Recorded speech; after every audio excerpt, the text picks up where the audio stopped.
આજે આપણે સ્ટાર્ટ કરશું સી લેંગ્વેજ.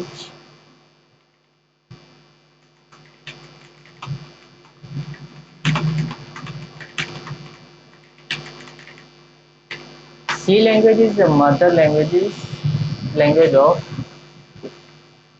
other languages.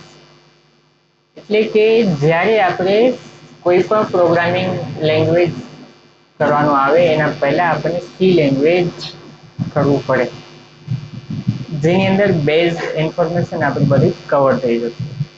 તો પહેલા આપણે જે છે એનું સ્ટ્રક્ચર સમજશું.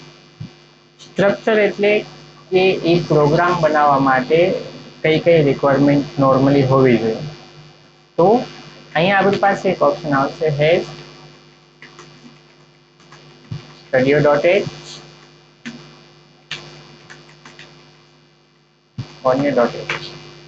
આ હેઝ કરીને ઇન્ક્લુડ કર્યું ને એનું મતલબ કે આ studio.h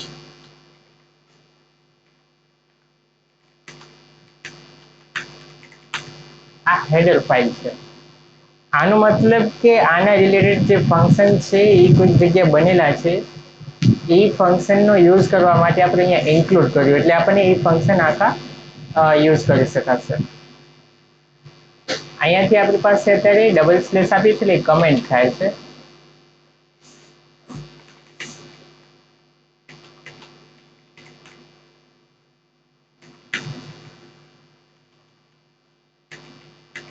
તો studio.h એટલે આપણને printf, scanf જેવા ફંક્શન યુઝ કરવા માટે યુઝ થશે.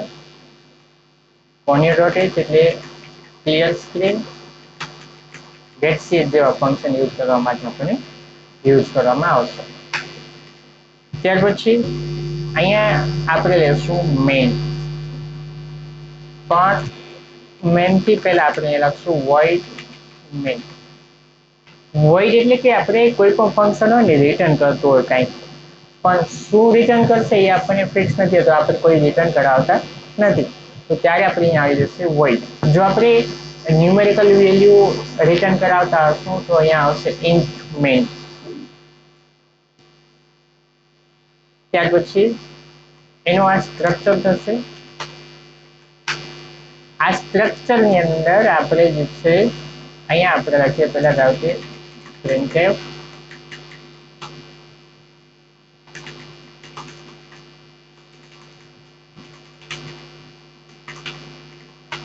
ફરીથી અહીંયા આપણે લખી દઉં કે printf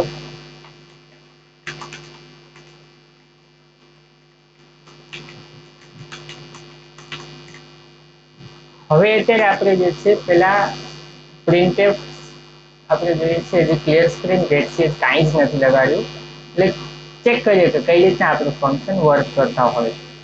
આને કમ્પાઇલ કરાવવું પડશે. પહેલા તો શું છે કે આપણે જે લેંગ્વેજ લખીએ છીએ કોમ્પ્યુટર એને સમજતું નથી, તો વચ્ચે આવે કમ્પાઇલર.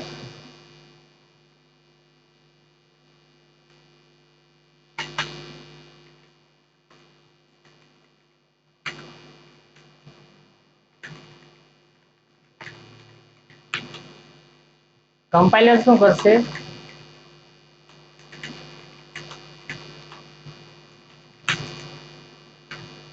એને કોડને આપણા કોડને ચેક કરશે અને પછી એને કન્વર્ટ કરશે. એરર ચેક કરશે, વોર્નિંગ અને એરર. આપણે અત્યારે એને કમ્પાઇલ કરાવવા માટે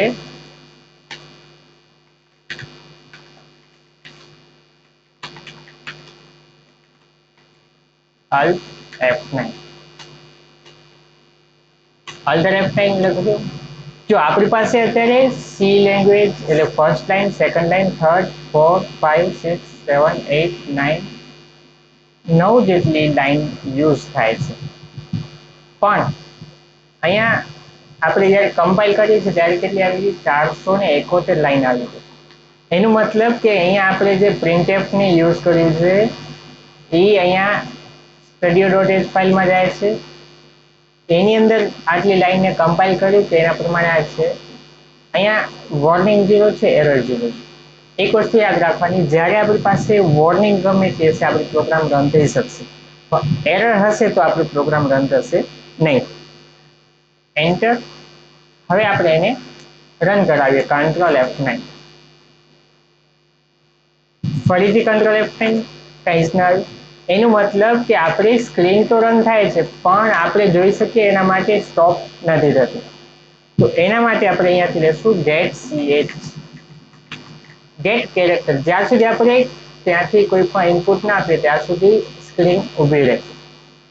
ફરીથી કમ્પાઇલ કરીએ આપણે અને રન કરાવીએ. તો જો આપણે જેટલી વાર પ્રોગ્રામ રન કર્યો છે એટલી વાર અહીંયા દેખાશે. તો એના માટે આપણે શું કરશું, અહીંયાથી જે છે જ્યારે આપણો પ્રોગ્રામ રન થાય છે એના પહેલા અહીંયા આપણે આપશું ક્લિયર સ્ક્રીન. ક્લિયર સ્ક્રીન એટલે શું થશે કે જ્યારે આપણો પ્રોગ્રામ રન થાય તો અગાઉનો જે પ્રોગ્રામ રન થઈ ચૂક્યો હોય એનો જે આઉટપુટ આવી ગયો હોય એને ક્લિયર કરશે અને પછી અહીંયા દેખાશે. ફરીથી અહીંયાથી આપણે રન કરીએ. આવી ગયું. પણ જો આપણે બે અલગ અલગ પ્રિન્ટએફ લીધું છે તો પણ અહીંયા એક ભેગું આવે છે. એટલે આપણને કહેવું પડશે કે નીચલી લાઈનમાં એટલે કે નેક્સ્ટ લાઈનમાં લઈ જાઓ. એટલે જ્યાંથી આપણને નેક્સ્ટ લાઈનમાં લઈ જવું હોય એની આગળ /n આવશે. કમ્પાઇલ કરી આપણે રન કરાવીએ. આવ્યો. તો આ બેઝ ઇન્ફોર્મેશન બેઝ આપણો યુઝ થયો. એટલે કમ્પાઇલ કરવા માટે Alt F9, રન કરવા માટે કંટ્રોલ F9. હવે આપણે જે છે અહીંયાથી બેઝિક એરિથમેટિક ફંક્શન જોશું. ઓપરેટર.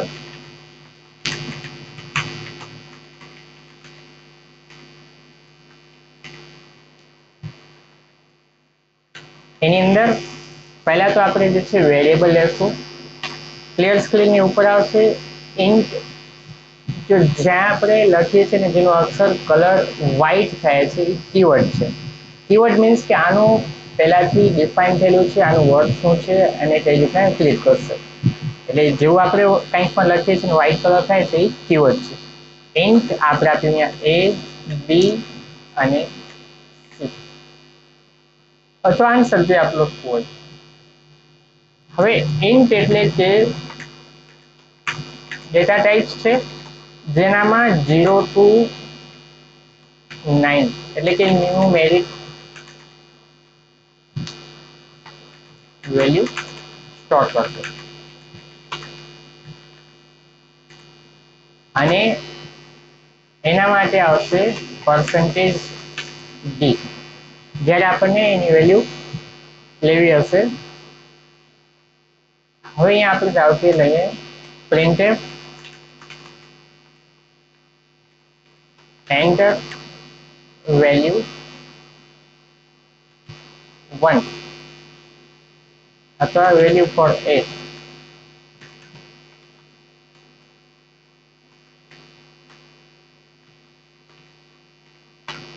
યુઝર પાસેથી ઇનપુટ લેવા માટે આપણી પાસે આવશે scanf %d. શું કામ? તો આપણું ડેટા ટાઈપ છે ઇન્ટીજર.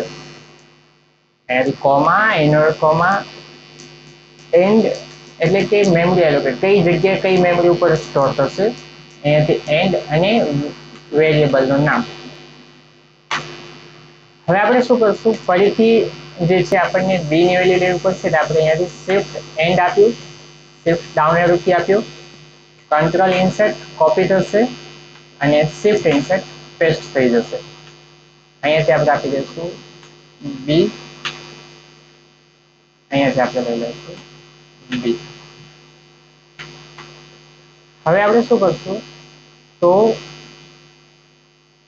થોડુંક ચેન્જ કરીએ. આપણે અહીંયા સી ની જગ્યાએ આવશે addition, subtraction, multiplication, division and mode.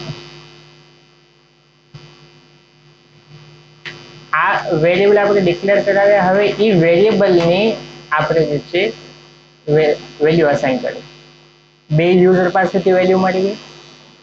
હવે આપણે શું કરશું, પહેલા તો જે યુઝર પાસેથી વેલ્યુ મળી એ ઉપર ડિફાઇન કરાવશે કે યુઝરે કઈ વેલ્યુ એડ કરી છે. એટલે શિફ્ટ ઇન્સર્ટ આપીએ એટલે આપણું જે કોપી થયેલું હતું એ આવી જશે. સ્કેનએફ આપણે નહીં જોઈએ એટલે એને કાઢી નાખીએ. આને કંટ્રોલ ઇન્સર્ટ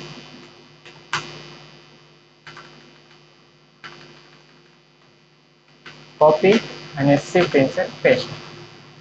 હવે અહીંયા આપણે લખશું વેલ્યુ ઓફ એ અને પર્સન્ટેજ ડી કોમા કરી એક વેરિયેબલનું નામ. આને આપણે કાઢી નાખીએ. આની જ કોપી કરી કંટ્રોલ ઇન્સર્ટ શિફ્ટ ઇન્સર્ટ. અહીંયા આપણે આપી દીધું બી. જો અહીંયા જે આપણે લખીએ છીએ ને જેનું કલર રેડ ટાઈપનું છે એ જસ્ટ ડિસ્પ્લે છે, એનામાં આપણે કંઈ પણ લખશું ને કંઈ ફરક નહીં પડે. જ્યારે આપણે અહીંયા વેરિયેબલનું નામ ચેન્જ કરશું ત્યારે એનાથી ફરક પડશે. હવે આપણે અહીંયાથી લઈએ છીએ add is equal to A plus B. દરેક લાઈનમાં જો આપણે અહીંયા સેમિકોલોન લગાડીએ છીએ એટલે કે લાઈન પૂરી થાય છે. અહીંયા એનું ફંક્શન લાઈન પૂરું થાય છે. એટલે every statement has should be and. જ્યારે પણ આપણે કોઈ પણ સ્ટેટમેન્ટ લખશું એને બંધ કરવું પડશે. એડ સબસ્ટ્રેક્ટ મલ્ટીપ્લિકેશન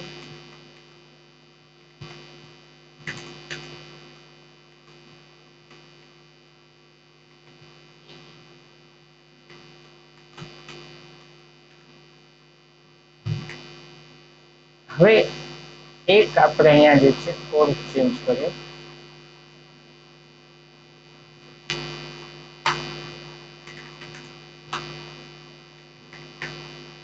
ઇન કેસ આપણે જવાબ પોઈન્ટમાં આવતું હોય તો આપણે જીવ અને મોડને બેને અહીંયા લઈ લઈએ.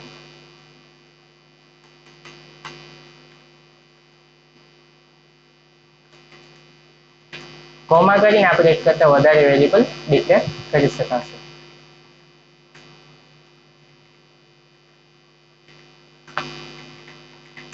ડેટા ટાઈપ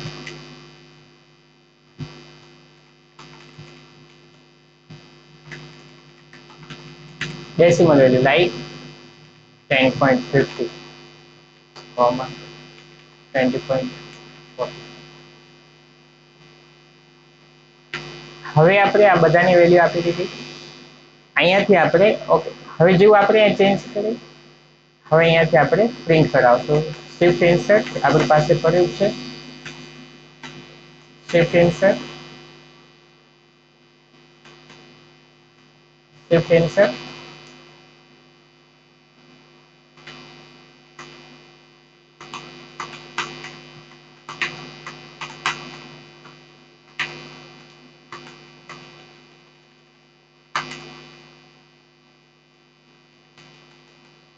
value of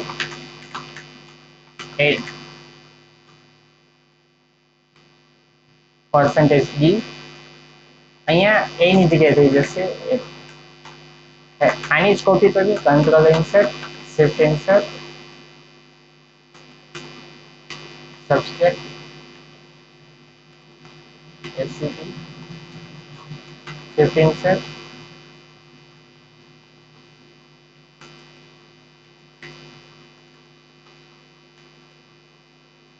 અને ડિવિઝન. હવે અહીંયા થોડુંક ચેન્જ થશે જ્યાં આપણે પર્સન્ટેજ એફ થઈ જશે. શું કામ કે આપણે પ્લોટ આપ્યું છે. અહીંયા આપણે આપ્યું છે div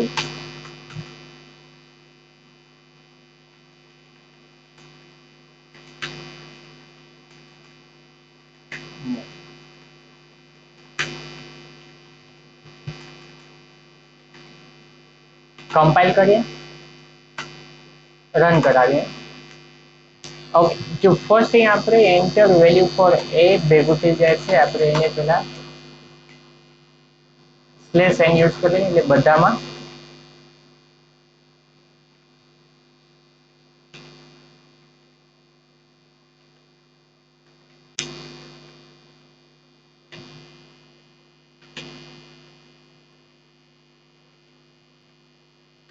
એટલે જે સ્ટેટમેન્ટ આવશે એ નવી લાઈન ઉપર આવશે.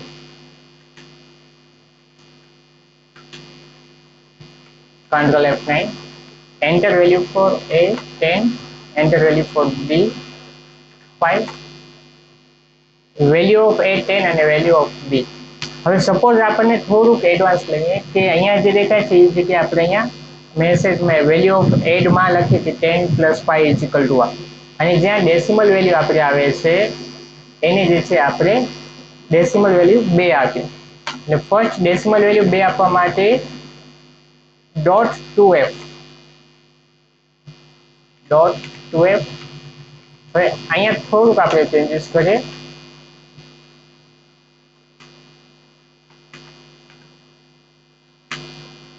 %d plus %d is equal to અહીંયા આપણે આપી દઈએ a b, અહીંયા આપણે આપી દઈશું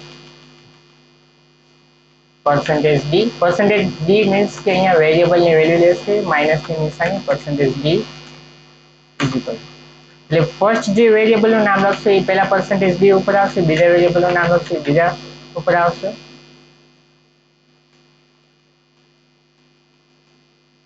%d is equal to a, b,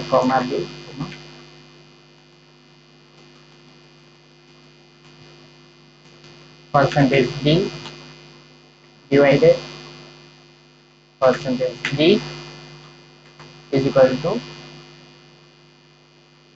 a, b અને અહીંયા %d અહીંયા જે છે આપણે બે વાર % યુઝ કરવું પડશે એને બ્લેક ઓલો યુઝ કરવાશે એસ્કેપ કી.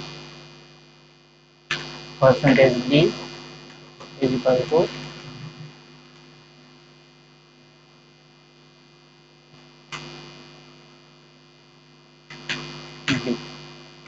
રન કરાવીએ આપણે 10 2 તો આવ્યું 10 + 2 10 - 2 10 × 10 ડિવાઇડેડ એન્ડ મલ્ટીપ્લિકેશન. હવે એ જ આપણે 10 + 10 અને 3 લઈએ 10 તો આપણે મોડ્યુલરનો પણ યુઝ થઈ જશે. તો આજના ટોપિકમાં આપણે એરિથમેટિક ઓપરેટર્સ જોયા, સાથે સાથે ઇનપુટ અને આઉટપુટ. તો આજે આપણે આટલું રાખશું.